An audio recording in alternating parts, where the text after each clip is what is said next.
Como siempre, me alegra que escuches Religión con Calle. Soy Joan Rodríguez Bebe y hoy vamos a conversar sobre un tema delicado porque, por un lado, vamos a hablar sobre el sacramento de la confesión y la obligación de los sacerdotes católicos de guardar estricto silencio sobre lo que se diga en la confesión, y a la misma vez vamos a hablar sobre un proyecto de ley que se está discutiendo en California y una ley que se aprobó en Australia que obliga a los sacerdotes a romper con este secreto de confesión cuando alguien les deja saber que ha abusado de un menor de edad. Y para hablar sobre este tema, me acompaña el sacerdote católico, Padre Orlando Lugo. Padre, gracias por estar conmigo. Encantado, Joan, para mí un placer inmenso. Después de tantos años que no nos veíamos, que compartíamos casi regularmente, ¿verdad? Estudiando. Derecho canónico. Derecho canónico, correctamente. Correctamente. Para mí es una alegría verte, primero. Y segundo, saber que tienes este proyecto, que tienes un apoyo maravilloso en este proyecto. Porque no es lo mismo que un proyecto como este lo lleve alguien como yo, ¿verdad? Un sacerdote, hombre, y la gente ya rápido empieza, esto es lo que viene es a manipular las conciencias, a todo este tipo de cosas, a que lo lleve una mujer como tú, ¿no? Una mujer profesional, hermosa, inteligente, con muchas capacidades, que yo creo que ha sabido también separar su tiempo para pensar y repensar estas cosas y no convencerse porque el Papa lo dice, o no convencerse porque mi amigo sacerdote lo dice, sino convencerse de corazón de que las cosas pues tienen un sentido y abrir un espacio de razonamiento, que yo creo que es lo más importante que necesitamos en Puerto Rico y en muchas partes del mundo. Estoy de acuerdo con esa última parte, sobre todo cuando dice que debemos invitarnos a todos, incluyendo a nosotros mismos, a razonar y a pensar sobre estos temas a veces de una manera hasta desapasionada. Es que porque yo creo muchas que veces tocamos estos temas de una forma tan apasionada que no nos permitimos escuchar al otro ni tampoco otros se permiten escucharnos a nosotros. Y yo creo que la pasión siempre va a estar presente de alguna forma, pero la clave es esa, el respeto. Yo puedo hablar con apasionamiento y seguramente, me conoces. Y yo te conozco No también. lo dudo. Vamos a hablar con apasionamiento, pero con mucho respeto, sin imponer nuestras ideas, pero también exigiendo que abran la mente. Estamos en una sociedad donde todo el mundo exige que quieren abrir la mente. Pues mira, vamos a abrir la mente para hablar sobre un tema tan... polémico. Sí, polémico porque algunos lo han hecho polémico. Polémico y complejo. Porque para mí es sencillo, pero para algunas personas ha sido polémico por la mezcla que han hecho entre el sacramento, el secreto del sigilo sacramental y la situación de la pedofilia en el mundo entero. Bueno, padre, pues yo creo que debemos comenzar explicando qué es el sacramento de la confesión. Claro. ¿Por qué los sacerdotes están obligados a guardar estricto silencio sobre lo que le diga un fiel en la confesión? ¿Y de dónde surge esa obligación? Pues mira, sabes que en la Iglesia Católica existen 7 sacramentos. Entre los 7 sacramentos está el sacramento de la confesión, reconciliación o penitencia. Es el mismo nombre para la misma realidad. Estos sacramentos son instituidos por Jesús para transmitir la gracia de Dios. En este caso, encontramos en la palabra de Dios que Jesús le dice a los apóstoles: a quienes ustedes le perdonen los pecados, hombres también, a quienes ustedes le perdonen los pecados, les serán perdonados, a quienes se los retengan, les serán retenidos. ¿Quién recibe esa potestad del mismo Hijo de Dios, que Jesús es Dios también? Pues lo recibe el colegio apostólico. Con la sucesión apostólica, según nuestro credo, los obispos son los sucesores de los apóstoles. Por lo tanto, ellos reciben ese mandato de Jesús de poder perdonar los pecados cuando se acerca a alguien precisamente arrepentido. ¿Y cuál es la necesidad dentro de la confesión? Estamos hablando solo de una confesión religiosa, no estamos para que la gente se sienta enjuiciada o culpable, sino cuál es el propósito por el cual confesamos nuestros pecados, porque nadie con pecado entra al cielo. Por lo tanto, la única vía ordinaria para perdonar los pecados mortales y también los veniales, pero mortales, o sea, los veniales también se perdonan con el sacramento, pero existen también otras vías para perdonar los pecados veniales. Pecados mortales se refiere a pecados gravísimos. Los pecados graves que sobre todo laceran, completamente destruyen mi relación con Dios y con los hermanos, como el caso que vamos a hablar. La única vía para reconciliarme con Dios y con los hermanos luego de haber pecado gravemente es el sacramento de la reconciliación, pero en la Iglesia Católica, y yo estoy respetando lo que los demás piensen, en la Iglesia Católica. Ese es el contexto. ¿Por qué alguien va al sacramento de la confesión? Porque quiere salvarse, porque quiere recibir el perdón de sus pecados para poder entrar al cielo. ¿Y por qué los sacerdotes católicos tienen la obligación de guardar estricto silencio? Bueno, hay muchas sobre razones. Sobre lo que le digan, claro, lógicamente. Hay muchas razones. Primero, hay un principio de confidencialidad absoluta Porque la persona es sagrada. O sea, nosotros tenemos una concepción sagrada. La intimidad de la persona es sagrada. Por lo tanto, nosotros respetamos esa intimidad de la persona, que también la respeta el Código Civil, en este caso de Puerto Rico y de muchas partes del mundo. Porque la intimidad de la persona es sagrada. La defendemos para unos aspectos, pero para otros no los queremos defender. Obviamente también hay una necesidad de abrir el corazón y dentro de esa confidencialidad recibir las orientaciones necesarias para ser mejor ser humano y para ser mejor cristiano. Si yo violento ese secreto profesional que tienen los abogados, secreto profesional que tienen otras realidades de nuestra sociedad, si yo violento ese secreto de confesión, podría entonces no invitar a la persona a que abra su corazón completo para ayudarlo desde lo más profundo de su ser. Y fíjense que hoy el ser humano busca esos espacios de confidencialidad para poder abrir sus corazones. Sí, y es bien interesante que usted comentara lo de otro tipo de relaciones, donde también se protege la confidencialidad de las conversaciones. Claro. O sea, que esto no solamente ocurre en la iglesia con el sacramento de la confesión, sino que también lo vemos en las relaciones civiles, claro, como la que acaba de mencionar, tiene que existir, de abogado-cliente, o por ejemplo, y usted conoce esta muy bien, médicos, del periodista, claro, y la fuente. Y la fuente, periodismo y fuente. Y también sobre el médico y su paciente. Y usted puede ser el criminal más horrendo, y si usted le confiesa determinada información a su abogado, claro, su abogado tiene la obligación de guardar silencio. ¿Y por qué? ¿Por qué Daisy Sánchez, que fue mi compañera de trabajo en Univisión Puerto Rico, por qué Daisy Sánchez no reveló sus fuentes cuando entrevistó a Filiberto Ojeda? Y fui enjuiciada y el gremio periodístico la defendimos a capa y espada. ¿Por qué? Porque existe un derecho a la intimidad, que es un derecho también natural que tiene todo ser humano, no importa cuál haya sido el delito. Y encontramos también que en Filiberto Ojeda, una figura histórica en Puerto Rico que respetamos también, pues también existían sobre él cargos federales y delitos también. ¿Por qué entonces se tiene que ver el derecho profesional, pero llamado secreto de confesión, dentro de la estructura eclesiástica como un impedimento para hacer justicia? Entonces yo quiero que la gente vea y pondere eso. Yo no quiero convencerlos de que una legislación es buena o mala. Yo quiero que la gente piense. Padre, la gente se está preguntando de dónde surge esta obligación del sacerdote. Esto surge porque tiene una obligación canónica, es decir, claro, hay una ley de la iglesia que le obligue a usted a guardar este silencio. ¿Es por mandato divino? ¿De dónde surge esa obligación? Es mandato divino. Es mandato divino porque todo lo que es sacramento nace directamente de Dios, en este caso directamente del Hijo de Dios, y vemos el testimonio según la confesión católica en la palabra de Dios. También esa tradición a lo largo de toda la iglesia ha mantenido ese secreto a la intimidad para que las personas puedan confesarse con tranquilidad. Y además eso se ha recogido en la legislación canónica. El sacerdote, y eso se verifica sobre todo a los candidatos a sacerdocio, que no son capaces de guardar el secreto sacramental, en este caso del sacramento de la confesión, no pueden ser sacerdotes.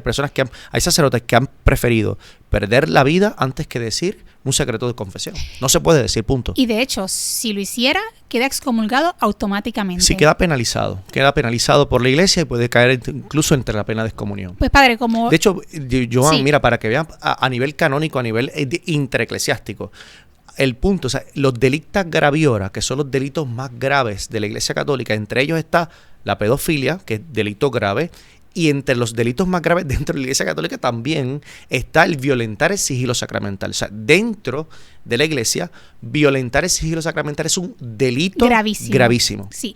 Pues, como comentaba al principio del programa, actualmente en California se discute un proyecto de ley que obligaría a los sacerdotes a denunciar a un sacerdote que se confiese con otro sacerdote, lógicamente, y revele que ha abusado de un menor de edad.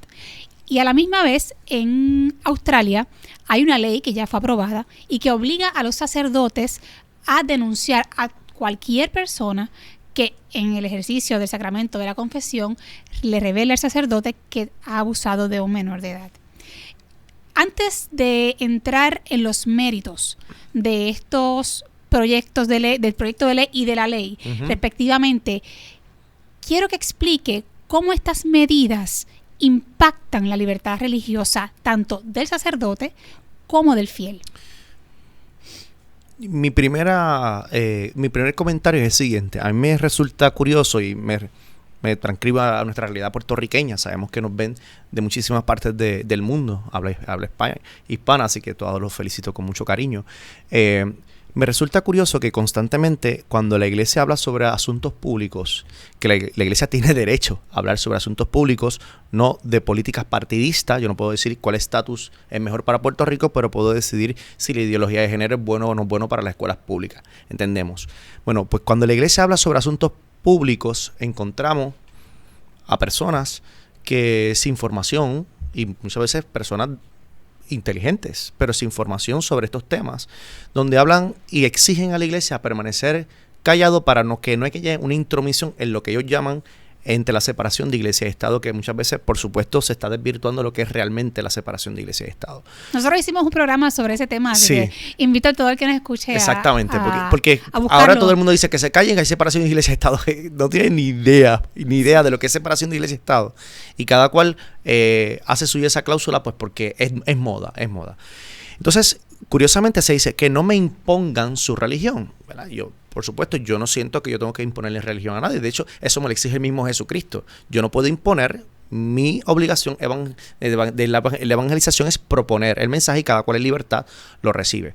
Ahora bien, me resulta curioso que cuando es a la inversa, estas mismas voces no le exigen lo mismo al ara civil. Sabemos, y desde la Sagrada Escritura está presente esa práctica que instituyó el Señor: a quienes ustedes le perdonen los pecados les serán perdonados, a quienes se los retengan les serán retenidos. Está claro que es una práctica estrictamente religiosa. Y más que religiosa, confesional católica. ¿Ves? Confesional, porque hay otros cristianos que no practican la confesión, la confesión sacramental. No hay duda alguna, padre, no hay duda alguna que una norma como esta ciertamente incide sobre una norma. Una práctica religiosa concreta, públicamente conocida. De eso no hay duda. No hay duda. Pues entonces, la pregunta entonces que quisiera atender es, ¿cómo esta norma, ya la que se aprobó en Australia y la que se está discutiendo en California, cómo afectan esa libertad religiosa específicamente de los sacerdotes católicos y de los fieles católicos? Pues para contestarte esa pregunta, es importante definir qué es una práctica confesional, porque yo tengo libertad para mi práctica confesional. Y estamos hablando de un caso que es confesional. No es una opinión, es confesional. Por eso es la introducción. Afecta directamente, ¿por qué? Porque es una práctica confesional. Alguien de fuera quiere legislar lo que internamente nosotros llevamos haciendo desde incluso antes de la creación del derecho positivo civil mismo. ¿Ves? Entonces, dentro de una libertad y una democracia exigimos separación de iglesia y Estado, pero cuando hay una intromisión directa no la exigimos, y eso atenta directamente contra la libertad que yo tengo de profesar el credo que yo libremente he escogido. En palabras sencillas, usted está diciendo que sería una forma de que alguien se meta en mi casa a decirme cómo yo tengo que hacer las cosas. Eso es en palabras coloquiales, un lenguaje bien sencillo. Y no solamente eso, a querer cambiar lo que para nosotros, yo respeto, lo que para nosotros es institución divina. Por lo tanto, ante una ley injusta no hay por qué seguirla. Padre, la podrán aprobar en Australia, pero jamás podrán obligar a un sacerdote a hacerlo. ¿Y cómo afecta? ¿Cómo afecta la práctica de la libertad religiosa del sacerdote y del fiel? Yo creo que en lo que hay que afectar es en la educación en el fiel, a que practique su fe libremente sabiendo que nosotros no vamos a decir nada. Yo creo, insisto en esta pregunta para que la gente un poco entienda que si una norma como esta es convertida en ley en California, y ya es ley en Australia, afecta la libertad religiosa por dos razones. Primero, porque obligaría al sacerdote a escoger entre el cumplimiento de una ley civil y violar su ley canónica o su ley eclesiástica religiosa. Así que pone al sacerdote en esa disyuntiva de escoger una cosa sobre la otra y lo pone en la situación de que lo obligaría, ¿verdad? Aunque el sacerdote no lo haga, pero lo obligaría por ley a violar una práctica, una norma de su propia fe. Y por otra parte, padre, institución divina además. Y por otra parte, también afectaría la libertad religiosa del fiel, porque un fiel que sabe que si va a confesar determinado pecado, lo van a denunciar pues esa persona no va a confesar. No iría a confesarse, así que de esa manera se vería afectada su práctica religiosa de ir a pedir el perdón de Dios a través de la confesión. Y yo quisiera como aclararte algo. Es importante que la institución civil entienda. A mí me gustó mucho esto que acabas de decir, porque mi mente clerical no llega ahí, porque para mí como sacerdote no hay opción de violentar la ley canónica. Sí, pero para usted, y yo entiendo que para usted no hay opción porque usted es sacerdote. Claro, pero para el sacerdote padre, no lo piensa dos veces. Yo no tengo por qué cumplir la ley civil cuando me obliga a violentar mi libertad religiosa. Yo lo entiendo, sobre todo yo diría, porque también tengo una formación canónica y lo puedo entender a la perfección, pero no todo el mundo es sacerdote, claro, no todo el mundo es religioso, no todo el mundo tiene esa formación. Por eso es que estos espacios tienen que ser conocidos por personas como tú. Y la realidad es, padre, que yo le puedo asegurar que la mayoría de las personas que nos están escuchando se están planteando, bueno, pero ¿por qué la iglesia no hace una excepción? ¿Pero por qué la iglesia no modifica su ley? ¿Por qué no hace un arreglo tipo dispensa? La gente pregunta eso. ¿Qué usted le respondía? ¿Por qué no puede? Que la iglesia sé que lo ha dicho varias veces, pero... Sí, la iglesia no puede... es como le han dicho al Papa, pero usted puede permitir que la mujer sea sacerdote. Es que hay cosas que yo no puedo hacer, porque las recibimos de Dios. Cuando hablamos de institución divina, aunque yo quisiera, no las puedo hacer. Yo creo que eso es lo que no las puedo hacer. Yo creo que eso es lo que hay que subrayar, que aunque se quisiera, en beneficio de los menores, no lo pueden hacer porque desde el punto de vista de la fe católica es una obligación divina. Entonces, padre, a la misma vez que nosotros entendemos esto, ¿verdad? Y hay que reconocer que es lógico y es razonable incluso que la gente diga, bueno, pero es que hay que hacer lo que sea para proteger a los niños y la protección de los niños debe ir por encima de cualquier ley de la iglesia, si usted entiende que es por orden divino, o sea, una norma eclesiástica instituida mediante el derecho canónico. Pues mire, ¿sabe qué, padre? A nosotros nos da igual. Nosotros entendemos que primero debe primar la protección del menor. Y ese planteamiento de primera instancia hay que reconocer que es razonable, que es lógico, porque yo creo que todo el mundo quiere proteger a los menores. Ahora, aunque esto nos parezca lógico, yo lo que quisiera es invitar a el análisis desapasionado, que es muy difícil cuando se trata de este tema, porque este tema apasiona a cualquiera. Pero yo invito al análisis desapasionado de poder evaluar si una norma como esta, como la de California y como la de Australia, verdaderamente van a lograr el bien deseado y que aunque el bien que pretenden, que es un bien positivo, porque lo que se quiere es proteger al menor, aunque sea un propósito bueno, hay que analizar si en la práctica, al tú aplicar esta norma, verdaderamente se va a lograr ese objetivo bueno. ¿Por qué? Porque si nos damos cuenta que no se va a poder lograr porque tienen unas fallas prácticas estas normas, pues entonces sería cuestionable, aún más cuestionable, la intervención con el derecho a la libertad religiosa. Y entonces yo quiero ahora que un poco hablemos sobre las críticas prácticas que se le han hecho a estas medidas para explicar un poco por qué su aplicación podría resultar en un intento fallido. Es decir, que verdaderamente en la práctica no va a resultar en proteger a los menores. ¿Por qué? ¿Por qué se plantean esas críticas? ¿Cuáles son? Primero, me gusta todo tu razonamiento y entiendo el razonamiento, pero difiero del razonamiento en parte. La finalidad de estas leyes no están para proteger al menor. Están para intervenir en una práctica religiosa con la justificación de que supuestamente vamos a proteger al menor. Y la pregunta entonces, esa es mi opinión, Claro, y, padre, está para intervenir en una práctica religiosa, porque la pregunta es, ¿con intervenir en el sacramento de la reconciliación se resuelve el problema? Claro, pero esa es la pregunta que nos tenemos que hacer. Pero eso no quiere decir que pueda haber personas malintencionadas que tengan un propósito que no sea bueno, pero también hay que reconocer que en sí misma una norma como esa tiene si no es con mala intención, ¿verdad? Con la intención de voy a hacer esto para fastidiar el sacramento de la confesión. No para intervenir en asuntos internos. Claro, pero también hay que reconocer que el propósito de proteger a los menores o de querer proteger a los menores es un propósito bueno.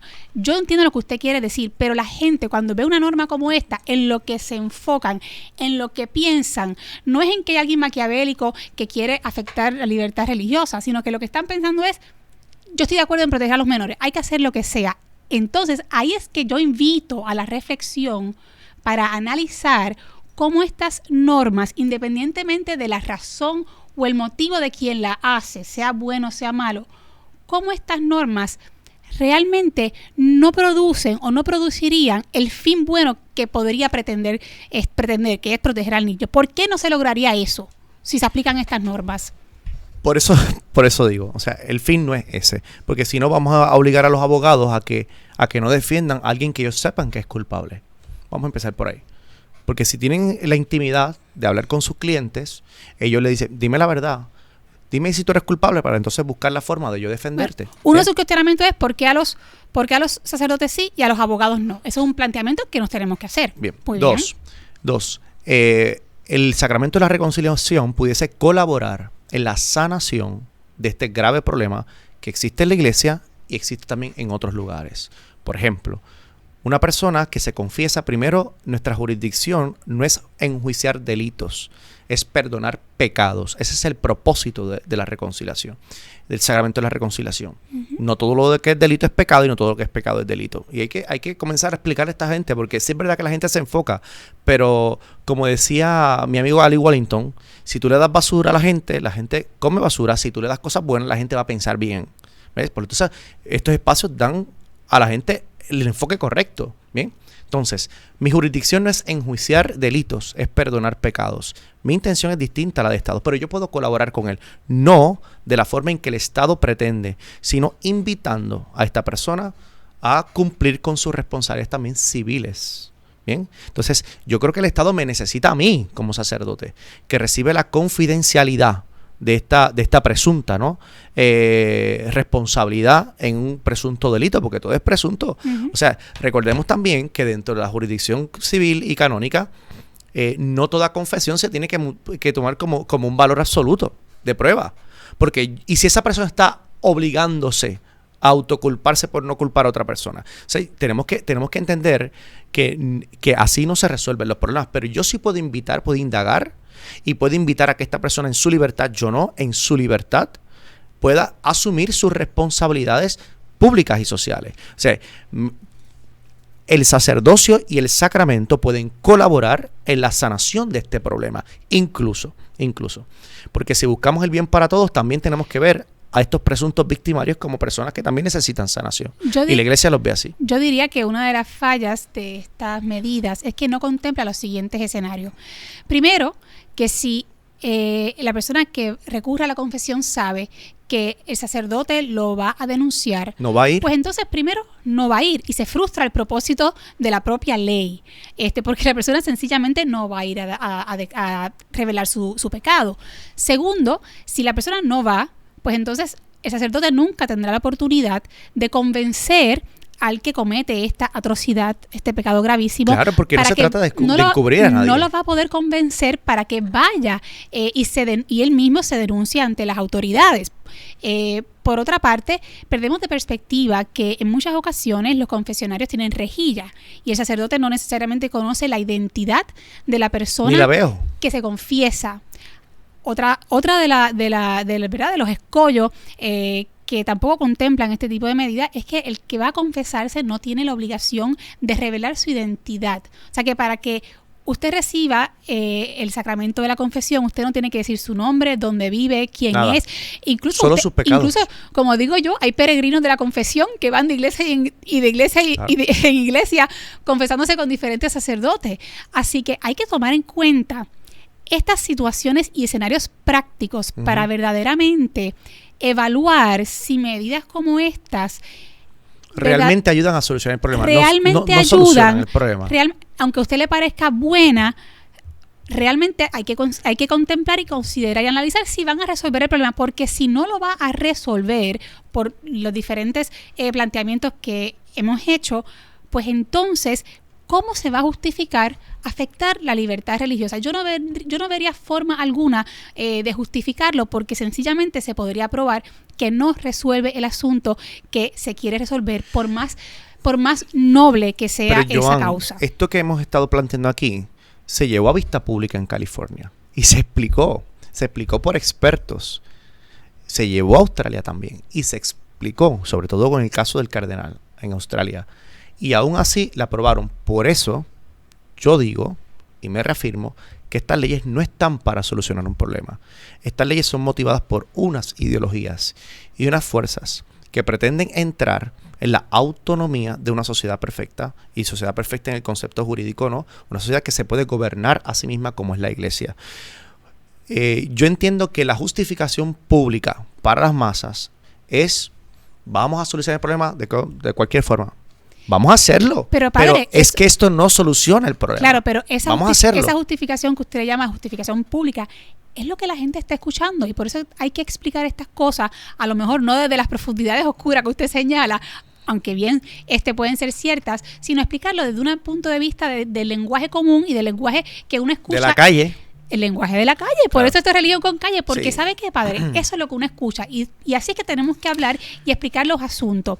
La realidad es que yo quisiera, padre, que tuviésemos la oportunidad en otro episodio de abundar sobre todas las cosas que está haciendo la Iglesia Católica para atender el problema Desde el de siglo la III. pedofilia. Esa fue mi expertise. Porque realmente, desde que salieron todos los escándalos y explotó todo el asunto, yo creo que la Iglesia ha sido sumamente proactiva, y eso es un hecho incuestionable. Y el que tenga interés en este tema, lo invito a que entre en internet y googlee y busque información sobre las medidas específicas que está haciendo la Iglesia para atender este asunto, para denunciar a las personas y a los sacerdotes que cometen este crimen, para atender a las víctimas. Hasta mi punto, yo creo que llega un momento en que se exagera en algunos asuntos, porque la figura jurídica del sacerdote dentro de la Iglesia ahora es la más vulnerable para ser atacada en este sentido. Ni siquiera, o sea, le quitan unas protecciones, nos quitan unas protecciones dentro de la Iglesia, y yo te he dicho que una figura que el gobierno civil nos reconoce, imagínate. Por eso, o sea, que la Iglesia definitivamente ha tomado medidas bien dramáticas para atender este asunto, que ha reconocido y que ha dicho primero que es una vergüenza, ¿verdad? Porque ciertamente es un asunto que es bochornoso. Que no debe existir nunca. Que es un asunto que hiere todas las sensibilidades. Así es. El mismo Papa Francisco ha dicho que es una lacra en la Iglesia. O sea, ha utilizado un lenguaje muy fuerte para condenar este grave mal. Y es importante que lo hablemos de frente, que atendamos estos asuntos, que atendamos estos temas, porque yo creo que después de todo la gente lo que está es preocupada por el bienestar de los niños. Y la Iglesia lo está, lógicamente, también. Y siempre lo ha estado. Y siempre lo ha estado. Que haya manzanas podridas, ¿verdad? Pues eso es una batalla de todos los días. En todos sitios, lamentablemente. Padre, lo quiero invitar en una futura ocasión para hablar en detalle sobre esas propuestas y sobre esas acciones específicas que ya están implementándose en la Iglesia Católica. No sé si quiere añadir algo más. Que es excelente, o sea, yo creo, o sea, también hay que hacer un análisis mediático de esto, o sea, porque ¿por qué la gente escucha? Y tú lo dices muy bien, Joan, ¿por qué la gente escucha esto? Pues porque eso es lo que vende muchas veces. Es lo que vende muchas veces. Entonces es lo que se repite y se repite y se repite, cuando no necesariamente es verdad. Eso se llama desinformación. Y yo creo que aquí todo el mundo tiene que ser honesto. La Iglesia tiene que ser honesta. No vamos a tapárselo con la mano, pero los medios de comunicación también tienen que ser honestos. Y cuando las cosas se hacen correctamente, también hay que decirlas y repetirlas y repetirlas y repetirlas, para que la gente conozca la verdad. Todo. Muy bien. Y buscar con el corazón. Así Eso es. siempre ayuda. Bueno, gracias por escucharnos, y los invito a buscarnos en las redes sociales, en YouTube, Instagram, Facebook, Religión con Calle, y los espero en la próxima ocasión.